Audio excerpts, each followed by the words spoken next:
from Gilroy, California. Welcome to the GCN show. Welcome to the GCN show. Coming up this week, are local bike shops doomed? Because big bike brands are closing in, so is it the end? And if it is, does it matter? We've also got a UCI ban on Prosecco corks, e-bike fire engines, pedal-powered Coldplay, and it's a new kit day. But for whom?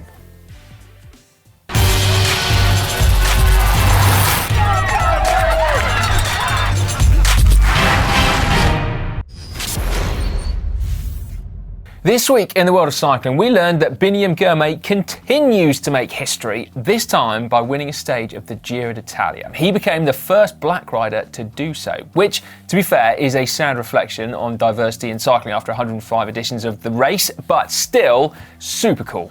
In a cruel twist though, he also, we think, became the first rider to be eliminated from the race by a rogue Prosecco cork, which exploded on the podium and hit him in the eye. Yeah, now we understand that he's healing up well, but corks, understandably, have now been banned from the podium. We expect that will become a UCI rule in due course. We do indeed. Now, we also learned that Mathieu van der Poel continued to offend Italians the world over. A few weeks ago, he was outed for putting tomato ketchup on pasta.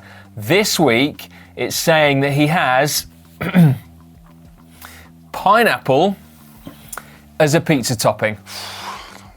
Stand on my chair here. Maybe next week we're doing cappuccinos in the afternoon. I think he will. Now, last week we touched on an issue that is gradually changing part of the cycling experience. It sounds melodramatic maybe, but the local bike shop that so many of us hold dear is facing new and ever more serious threats. Yeah, GCN viewer Ian Stewart got in touch to draw our attention to a local chain of bike shops close to him in Richmond, Virginia, which had just been bought by Specialized. But that's just the tip of the iceberg when you look. Trek are also gobbling up local stores left, right and centre. Yeah, so what happens if your local store becomes a one-brand shop? It doesn't necessarily mean that you could then only buy Specialized products there or Trek and Bontrager products there. Because it's always Shimano and SRAM. Yeah, exactly, yeah, but it kind of does pretty much mean that there's only one brand in there, doesn't it? Add to that, Specialized and Trek also now offer ways of buying bikes online too. It's clear that the turf wars are moving on to fresh... Turf? Yeah, tarmac. Yeah. No, most of us probably don't care too much about how profitable big brands are, although if you are wondering, Giant just posted a first quarter revenue increase of 8% year on year. It's like being sat next to the Wolf of Wall Street there, isn't it? You got shares? Yeah, dabble. Giant have been outspoken, though, on how they are not changing their business model with relation to dealers, haven't they? Confusing. So what is this going to mean for us normal bike riders? Well, potentially, Connor, I don't think very much at all. What? No, seriously, hear me out. Many independent bike shops are great, incredible resources of knowledge, passion for cycling, and they've helped many of us on our own personal cycling journeys. I mean, you must have a local store, right, that's done just that. I do. Leisure Wheels in Hemel Hempstead always looked after me when I was a young kid looking to get into racing, spare parts, servicing my bike. They even managed to set me up with a frame before I headed out to race in Belgium. Really a massive help, and also a big shout out to the owner, Dan Booson, who is currently fighting cancer. Thinking of you, buddy. Crikey, yeah. Absolutely, get well soon, Dan. Now, I too have got a couple of bike shops to thank. Bike Tech, which is actually now a shop selling Carhartt trousers, and also Mud Dog, which is still a bike shop. And they sponsored me for a year and then dropped me because I wasn't good enough. But anyway, I still got a lot to thank them for. And honestly, though, those experiences that we had, that was pre-internet, right? And the world's changed. Well, that's true, but you can't always trust the internet, Si, and local shops can still play a huge role in shaping cycling communities. Yeah, but I'd argue that it's more about the people than the shop itself, isn't it? So your friend Dan is clearly a really, really nice bloke. And there are many bike shops, though, that don't serve the local community in quite such a holistic way. In the same way that there are many, many amazing people that don't own bike shops but are hugely important and influential in the local cycling community. Perhaps it's people who run cycling clubs, perhaps volunteers, race organisers, people who are lobbying for bike infrastructure. I mean, the list goes on, doesn't it? Okay, I'll give you that. We asked this very question a few years ago here on GCN, and the comments were, as always, really interesting to read. Loads of people talking about the local impact of independent bike shops, but one, Carl Gammon, who was a manager in a local bike shop, made a great point. For experienced cyclists, buying online, probably a fairly safe bet. You know what you want, you can buy from the cheapest place. But what about new cyclists? Okay, that is very true, isn't it? Getting the right size bike or even choosing remotely the right type of bike could be a risky business for someone new to cycling, couldn't it? So we do still need bike shops to be the gateway to the sport. I think we can agree on that, right? It's essential. Yeah, agreed. Can you still get that advice in a Trek dealer or a specialised concept store? Well, I'd have thought so. I mean, the people working there are still going to be, for the most part, I would have thought, passionate, knowledgeable cyclists, right? They can still make sure that you are buying the right size bike. They've also got a huge range of bikes to talk you through. So again, they can help you navigate the difference between a gravel bike and a road bike. Good luck with that one. Or an aero bike and a normal bike. Good luck with that one as well. And we're talking here about brands that don't make bad bikes. If you have a criticism of this type of shop, I guess it's whether they necessarily offer the best value because they are restricted to one brand. I don't know, maybe not, but then is that the most important thing? No, I don't think value is always the most important thing, is it? Some of the team actually from Orbea popped into GCN Megabase last week. They were on a UK tour and they came in to say hi. And I brought this up with them. And for them, they said that local dealers are still key. You can buy a bike on their website, but it's still then shipped to a dealer for you. They've actually even made an app to make it easier for consumers to find the bike they want from a local dealer.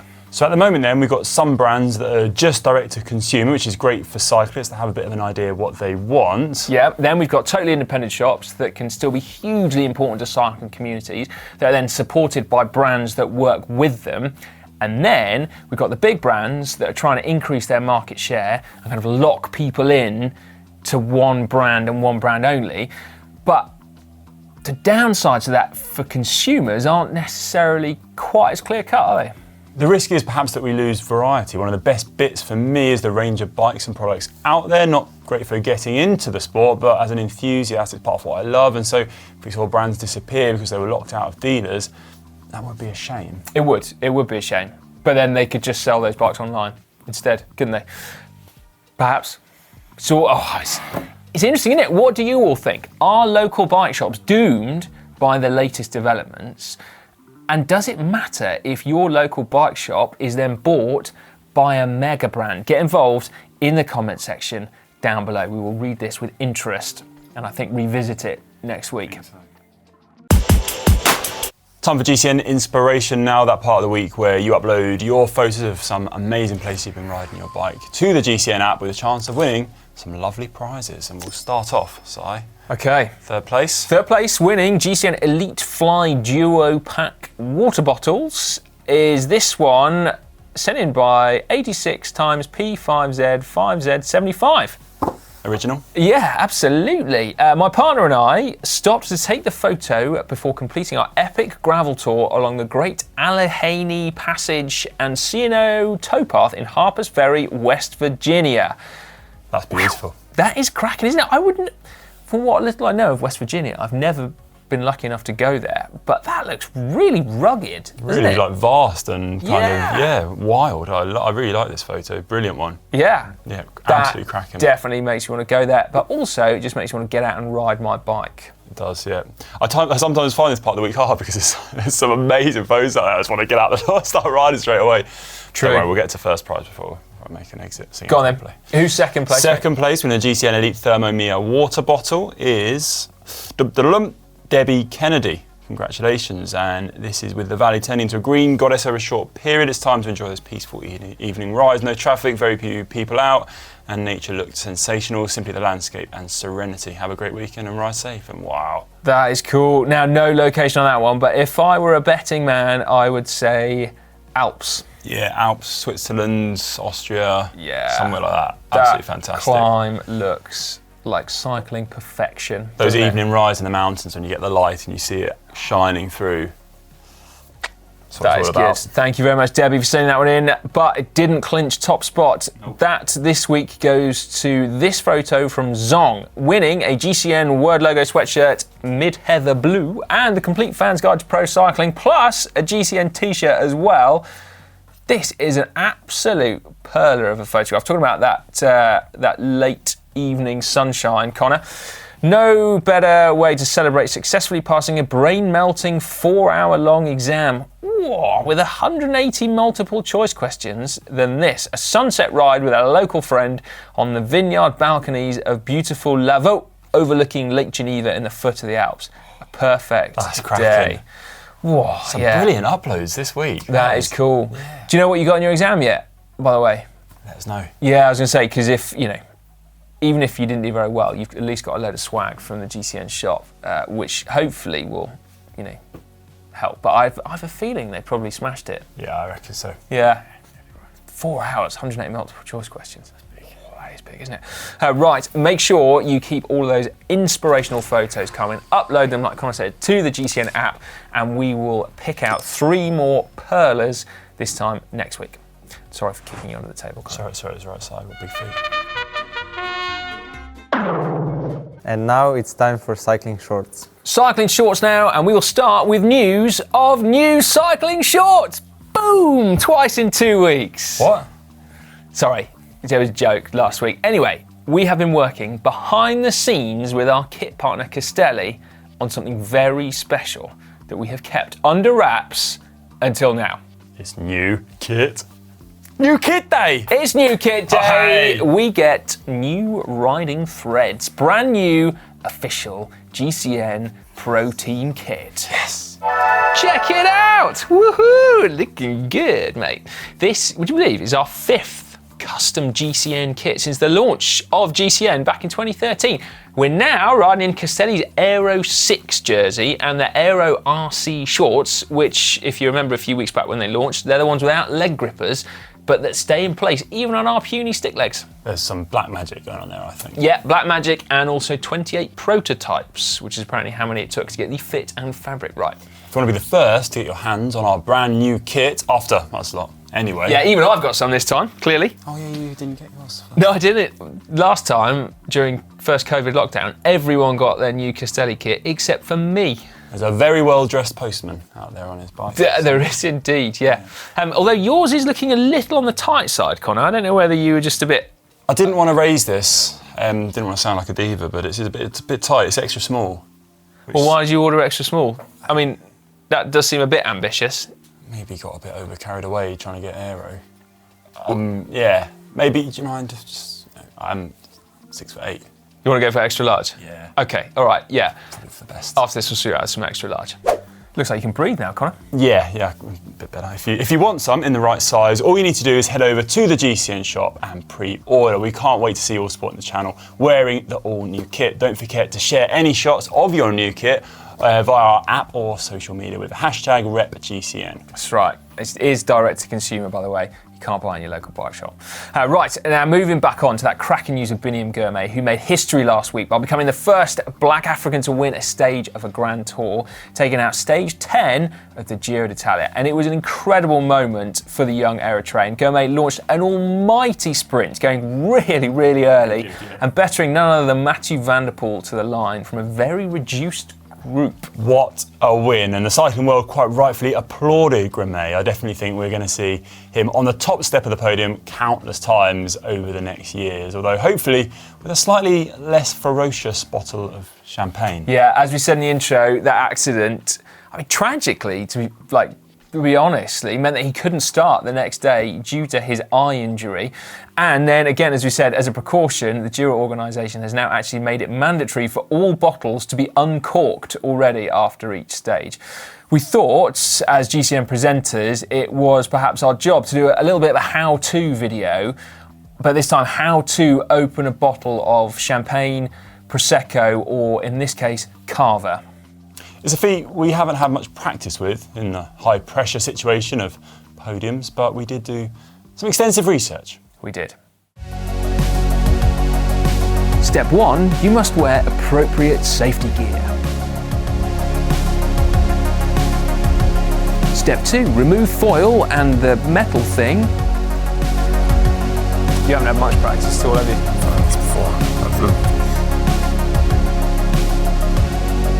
The bottle is now primed. Do not shake. Finally, remove cork. Do not point this in the direction of anyone or anything.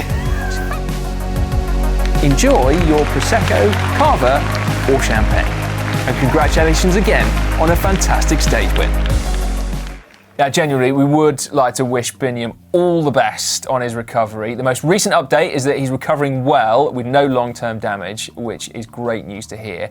So we look forward to seeing it back to his winning way soon. And hopefully, potentially, after this early extra from the Giro, it might free him up to ride the Tour de France. Hopefully, yeah. The Giro is gearing up for its final week this week though, and like always it's shaping up to be a cracker. Some huge mountain stages, a very tightly packed field of favourites and a final stage time trial. That's it. If you're not watching it on GCN Plus yet, well, what are you waiting for, frankly? Subscribe. Si, imagine spending 835 days riding around the world on your bike. Then you get home, you travel through many countries and you're warned they're too dangerous to visit, but then you get home and there's an issue. What's that? Stop outside the pub and your bike gets nicked. No. Within 2 days. This is exactly what happened to British rider Josiah Skates, who had his bike robbed after only 2 days returning home from an all-around-the-world trip. Oh. That is brutal. It's brutal. The UK provides some well-known hospitality, doesn't it? But it was grabbed right from under Josh's nose. A bike plus gear was only 5 metres away when the theft happened. It's a bit of a tragedy, that, isn't it? You go all around the world only for your bike to be nicked at the very end. Gutting. We really hope you are reunited with your steed, Josh, and also probably the smelly kit that you lugged around the world for 2 years. Imagine the state of his bike packs. Anyway, there we go. To be honest though, at the end it's probably the best time for it to get nicked from a practical perspective, but emotionally I do know what you mean. Yeah, that's true. Right, now how about this for a bit of news? We're used to seeing police and paramedics on bikes, but now in Colorado you'll also see the fire brigade heading out on bikes too. So the Pueblo Fire Department has recently acquired 2 e-bikes, helping in their readiness to arrive at medical emergencies when a fire engine might struggle. The bikes go up to 32 miles per hour and are fitted with lights, sirens, fire engine decals and a full medical kit on the back.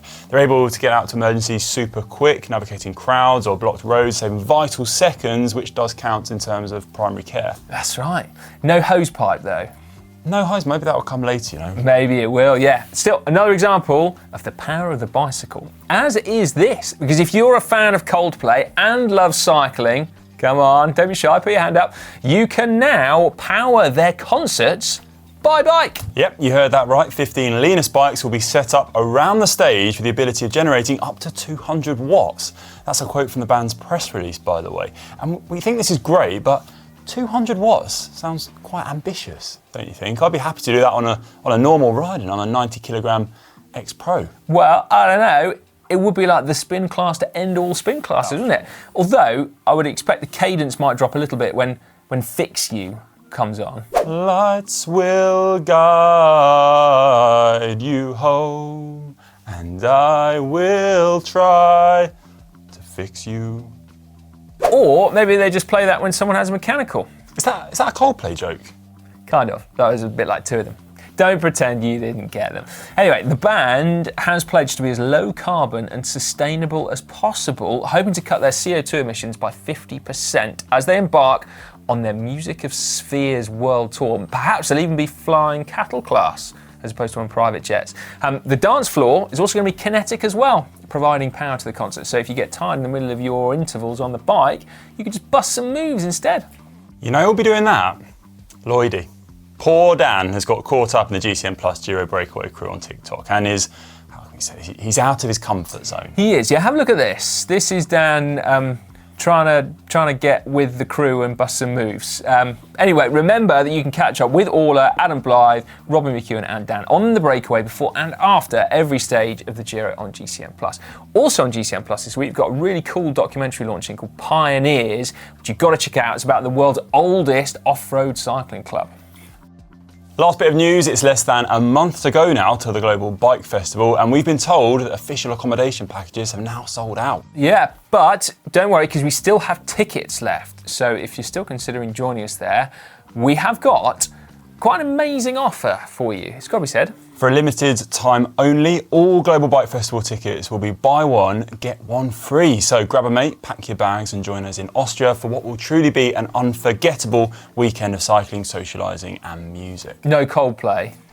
Well, you know, I could be the tribute act. Karaoke with Conor, but no, the lineup of DJs is absolutely epic, genuinely, isn't it? To claim your discount, simply visit globalbikefestival.com and enter the code 1 month to go at the checkout. But don't hang around because tickets are selling fast and the offer closes at midnight on Thursday the 26th of May. Also, remember the stolen cyclocross bike that we repatriated to Colorado after it was nicked from our hometown? Well, the company that shipped it, Bike Flights, has just come on board as an event partner, which means that if you're coming to the event, you are eligible to get a special deal. We'll put a link in the description. Right then, time for hack/Bodge. Okay, I'm going to start us off with this one from Comfy Dent Rider. Bar-taped cone spanners, the luxury of expensive tools for little money. They didn't have razor-sharp edges, but if the cone needs a lot of force, the spanners might leave a mark on your hands, so wrapped with bar tape. Pretty good idea, really. Well, it is a good idea, but like... Would you put the force there? Oh, I was going to say, I've never needed to put that much force through a cone spanner before. They're sort of quite like, it's like fine-tuning. Yeah. Isn't it? Yeah, I mean, it does look cool because they're silver bar tape, so it makes me feel like I could do some dance moves with them. It's like a kind of... At your Coldplay concert? Yeah. With your cone spanners? While I'm spinning. On your kinetic dance floor. That's quite the mental image. I'm going to vote that a hack, Conor, but this one, I mean, I suppose it is a hack, isn't it? Like, you've made your spanners arguably perform better. Yeah. Hack? Yeah. All right, hack. Hack it is. 75% of you lot agree as well. Hack. I reckon that's the silver with the purple. I think so. I think that's what drew me in. Yeah. Yeah, the moth to a flame. Moving on to Farbuda, who uploaded this photo of the children's Zwift setup, 2 Zwift setups as well. After my first successful attempt at a child's homemade turbo, I decided to do an upgrade and see if it could be Zwift compatible. Added speed and cadence sensors to version 2.0. Including more stability for the front wheel, made using MDF. Daughter number 2 liked her older sister's setup, so now there's 2 children's turbo trainers. Both have 3 children's Zwift accounts too, so we do all our flat rides around Watopia together. Great to get the support, get the miles in for my next little jog next September. That is pretty cool, isn't it? That is pretty cool, isn't it? That is pretty cool. You know what? But why? You don't have to stick on the flat roads because they've not got smart trainers. So you could have 2 really effective pace partners going up Alpe d'Huez. Imagine that, yeah. Getting beaten by a 2-year-old up Alpe d'Huez. Actually, no, it doesn't say 2-year-old. Daughter number 2. They've got to be a bit older than 2 for one of those bikes, haven't they? Anyway, fantastic. That's a full-blown hack from me. Got the minions as the super domestiques. But yeah, that's a definite hack for me. I'm going to be copying that, building that myself. There you go then, 91. That's a GCN video in the making, isn't it? There we go. 91% hack. Conor's going to be presenting GCN tech videos on how to make a turbo trainer for your kid. I'll give that a go. Very soon. Perhaps you could get back in touch and give Conor some tips. Yeah, do it. Like a how-to guide, step by step, make it quite straightforward. Like kind of IKEA flat pack level of straightforward. Yeah, yeah. Are you handy? I've got better. I fitted a kitchen tap in recently. So yeah, just to stand up for myself. Oh, fair play, mate. That's cool. Does it work? Yeah. Cool. Mega. All right, next up. Moving on to Simon Cheesley. Now this is not my handiwork, this photo. What the heck? Simon says, spotted this on my way into town and immediately thought ultimate bodge. I didn't notice the top tube until viewing the photo later. Now, we need to zoom in. Yeah, this is one of these photos where you look at it a few times, you always spot something different. So just take some time here and appreciate it. Yeah, so what I'm seeing, aside from the fact that the top tube has essentially been cut in half and then replaced with something that definitely isn't the top tube. There are also, when you look, there's no pedals because they're now attached to the chainstays. I missed this before. So they don't power the bike. There's some kind of motor going on, which I guess is what's in that bag on the fake down tube, which looks like it's an old roof rack. Also, both pedals are at 6 o'clock. So if it is going to move, it's a... Well, no, they're not attached to anything. So it's literally like a throttle twist e-bike. It's But for show. they're so low down to the ground. As soon as you lean that bike over, Yeah, back wheels going in the air. whoa! I think that is possibly one of the sketchiest bikes we have ever seen on GCN. Most dangerous bike ever. I dread to think what's in the plastic bag, what sort of, crazy battery they're using on this thing. Oh my God, yeah. Either that or it's some kind of like hybrid rocket fuel thing. You just like drop a match in the petrol tank and away you go. We should give it to Hank. Yeah, that's a good idea, actually. We should definitely see what Hank makes of that. Yeah. Anyway, Bodge from me. Yeah, Bodge from me. 86% of you lot also said that was a Bodge. This one though, looks a little bit safer. If nothing else, Lippert sent in a garden water sprayer filled with muck off. Good, powerful coverage. That's quite cool. But what's wrong with the little spray dispensers? The little nozzle. Yeah, as in like, I don't... It's a kind of a hack for no good reason. It is a bit, really, isn't it? It's a hack for, yeah. I mean, I'm trying to think of a use where that would be. Fill that with water, and then you can use the actual muck off spray bottle to cover your bike with muck off, and then you spray it off with water when you're finished. Yeah. That'll be my approach, but still, who am I to judge when 86% of you lot voted that hack? Actually, I reckon this is like a pressure sprayer. So you pump it up, don't you? So it's very pressurised. That doesn't make any difference, though, does it? Well, I don't think so. Anyway, moving on. we're missing something, Connor. Well, I'm going to say a hat because I feel you don't want to be left out. Ill-informed, yeah. 86% of you agree. Hacked. Fair enough. I'm on my own on that one. Okay, right. Moving on to Sean Shivers. Handlebar splint. Whoa. Yeah. This is another double take I had to do.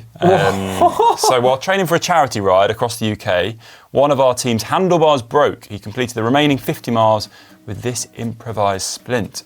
And if you want to support the guys, they're going across Land's End John O'Groats. You can find thejog2021.com if you want to give them a bit of support. And Nice plug. That is bonkers. So I'm looking at that bike, which is a very nice Pinarello with Campagnolo Bora Ultra wheels by the look of it, and 2 bits of wood splinting. I'd have never thought of this. This is why you always need to take a zip tie with you. Well, not just one, several zip ties. Several zip ties. That is at once both terrifying and also remarkable that they finished 50 miles. I mean, like, were they hanging on to the brake hoods or the drops still, or were you just holding on to 2 bits of wood? I reckon you wouldn't have to use the side that was broken. You'd have to go one arm, and that is holding it up so it doesn't flop into the front wheel. That's the fix. 50 miles like that. Oh, that's sketchy. You have a strong left or right arm. You would indeed. You know what? I did once go for a bike ride with someone that snapped their top tube. This is back in the day when top tubes just used to break willy-nilly.